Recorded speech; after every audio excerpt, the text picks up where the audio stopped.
ಅಂದದ ಬೊಂಬೆಗೆ ಗಂಧದ ಶೃಂಗಾರ,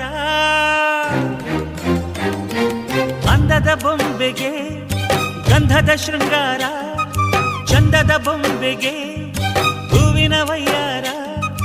ಬಂಗಾರಕ್ಕೆ ಬಂಗಾರದ ಒಡವೆ ಯಾಕೆ ಹೇಳಿ ತಂದನು, ಹೂವಿಗೆ ಹೂವಿನ ಅಲಂಕಾರ ಯಾಕೆ ತಂದನು.